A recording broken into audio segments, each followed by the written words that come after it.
En el último episodio de Buenos Días a Todos, Yanete Jara se convirtió en el centro de atención desde el primer minuto. Con su estilo directo y contundente, no solo respondió a preguntas difíciles, sino que marcó la pauta de la conversación, dejando claro que no se deja presionar fácilmente.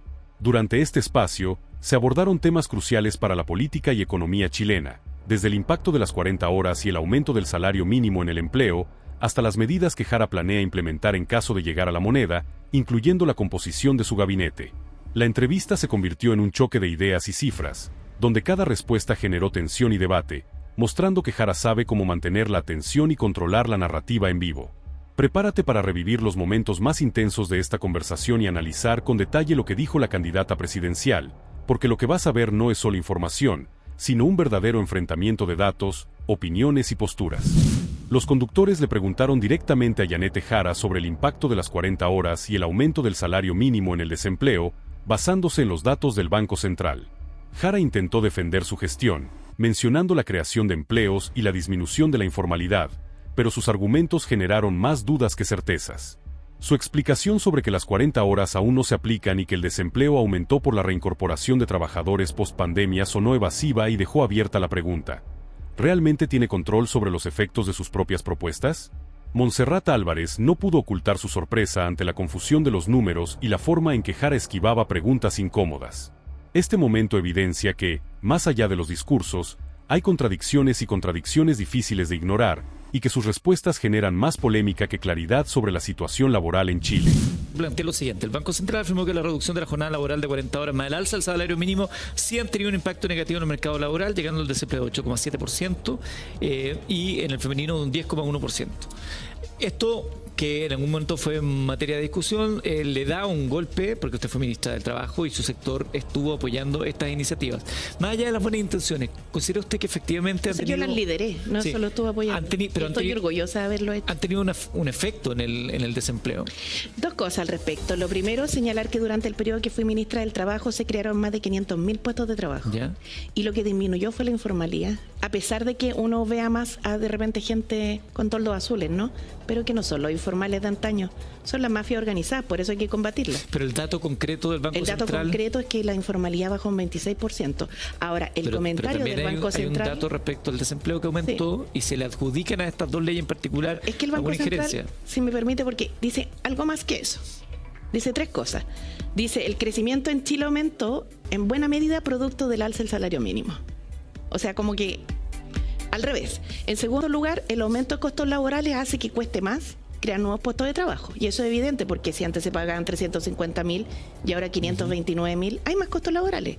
El punto es con cuánto vive la gente en el país. Hay más cosas, pero lo primero que se necesita es trabajo, candidata. Por lo primero que supuesto. Hoy día la cifra de cesantía femenina está más arriba del 10%. Y lo que se dice, es decir, no hay más trabajo. Una de las razones es porque contratar es más caro. Por todas las leyes sociales que pueden ser, la verdad, que muy buenas para la calidad de la vida de la gente. Es que 40 horas, no es así, finalmente un salario mínimo que logró subir a los 526.000 pesos, pero eso implica que para el empresario hoy día contratar lo piensa 3 veces porque es mucho más caro que antes. Mira, solo una cosa: las 40 horas ni siquiera han llegado. ¿Saben cuántas vamos?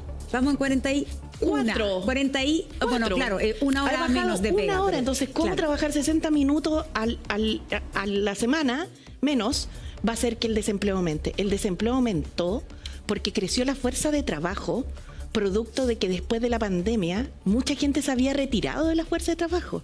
Y cuando nosotros iniciamos este gobierno, en agosto del 2022, la inflación era del 14%. El punto es que la inflación influye no solo cuando le sube los huevos, las papas, el aceite, influye para los empresarios, porque ellos no es que tengan la plata guardada bajo el colchón. Influye porque la piden al banco, y cuando la inflación es alta, la tasa de interés es alta. Entonces, para bajar la inflación, lo que se hace es se ralentiza la economía. Y eso ha sido parte del proceso. Pero hoy día Chile ya tiene controlada la inflación y proyecta mayor crecimiento y mayor empleo. Evidentemente que me preocupa el empleo. Pero también me preocupa hoy día que la gente se llegue hay una a fin de cosa mes. que hoy día es más caro contratar a alguien en Chile. O sea, el salario mínimo sí es más caro. Y es más caro porque con el otro salario mínimo a la gente no le alcanzaba para llegar a fin de mes. El problema es que hayan menos. El problema es que como es más caro contratar, hay menos ofertas de trabajo en el mercado. Claro, y la otra forma de verlo es que la única forma de contratar es que la gente gane sueldos miserables que no le alcancen para vivir, y yo con eso no estoy de acuerdo. Lo que vimos no fue solo una respuesta política, sino una clase sobre cómo interpretar cifras y políticas públicas.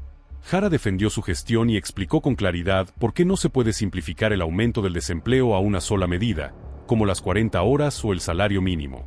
Este episodio deja en evidencia que los debates televisivos muchas veces se centran en titulares rápidos, pero detrás de cada número hay decisiones, contextos y factores estructurales que afectan a millones de trabajadores.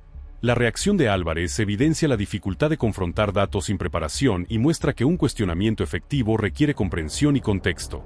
Al final, este bloque demuestra que entender el desempleo y las políticas laborales no es sencillo, y que la confrontación televisiva puede servir para evidenciar la complejidad que muchos titulares simplifican. Durante la misma entrevista, Jara presentó sus 3 medidas principales para su eventual gobierno y reveló los nombres de posibles integrantes de su gabinete, incluyendo la ministra de Hacienda. Jara se mostró segura y directa, demostrando que su estilo no cambia según el tema, domina la conversación y marca agenda. Cada medida y cada nombre anunciado generó cuestionamientos inmediatos sobre su viabilidad y el impacto político y económico que podrían tener, convirtiendo este segmento en otro momento cargado de tensión y expectativa. Acá en nuestro país, nuestra institucionalidad le da muchas atribuciones a el presidente o la presidenta de la República. 11 de marzo. ¿Cuáles serían las primeras 3 medidas de Janet Jara si llegase entonces al Palacio de la Moneda?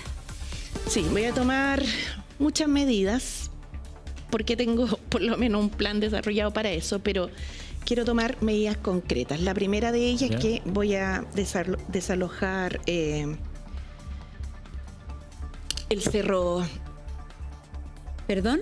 Voy a desalojar el cerro que está en Arica. ¿El Cerro Chuño? El Cerro Chuño. Iba a decir Chunco, pero sabía que no era Chunco. El Cerro Chuño. Creo que la instalación de una narcocultura es nociva para la juventud chilena. O sea, una de las primeras medidas. Sí, ¿La segunda? al tiro. Lo segundo que voy a hacer es constituir la comisión que nos va a permitir sacar adelante el fortalecimiento de la salud pública, y le voy a dar 100 días de plazo. ¿Ya? ¿Y lo tercero? Y lo tercero es que voy a sentarme con el nuevo ministra de Vivienda para que me explique en concreto dónde vamos a construir las 260.000 viviendas que Chile necesita y 160.000 habitabilidad de vivienda en lugares térmicos. ¿Ese ministro o ministra? No está listo. Las únicas cargos que he visto son los del la posible en realidad, ministra de Hacienda. ¿Y quién sería? Me gustan 3 mujeres que las encuentro muy potentes, y no porque sean mujeres solamente, que me parece igual muy importante que haya una mujer en el Ministerio de Hacienda por primera vez en su historia, sino que porque además son personas de alta competencia. 3 mujeres. Sí. ¿Nos podría decir nombres de esas 3 personas? Sí. Una de ellas es la actual subsecretaria de Hacienda, Heidi Werner. ¿Ya? Ya. No he hablado con ni una, así que capaz que ya no les tinque. Están entrando la Claro. ¿Ya? ¿Quién más? No, pero igual, es que ¿sabes qué pasa? Que las mujeres también tenemos que reconocerlo, así que yo feliz por ella. Son 3 candidatas a ministra de Hacienda. ¿Quién más? ¿Ya? Paula Benavides, pero ella hoy día está en el Consejo Fiscal Autónomo, así que no sé si le va a interesar. ¿Ya? Tremenda economista. ¿Y la tercera candidata? Y la actual subsecretaria de Economía, que es Javiera Petersen. Mucha proyección y juventud y capacidades técnicas. Ellos son sus 3 nombres para el Ministerio de Hacienda. A ver, Marcel, antes de despedirla, Marcel fue una señal súper importante del presidente Boric para tranquilizar a los empresarios, les daba confianza. ¿Usted encuentra que es importante que la figura de Hacienda, estas 3 mujeres, le dan confianza al empresariado? Mire, al menos me dan confianza, digamos, a mí, para que la gestión que se haga tenga mucho que ver con la responsabilidad fiscal, con el fomento de la actividad productiva en el país, donde el Estado aporta una visión estratégica y los privados sus propios proyectos, pero por sobre todo que en Chile nadie va a quedar abandonado y que el gasto social se va a invertir bien. Si les dan o no confianza a los empresariados, yo diría que sí en general, pero en mi caso...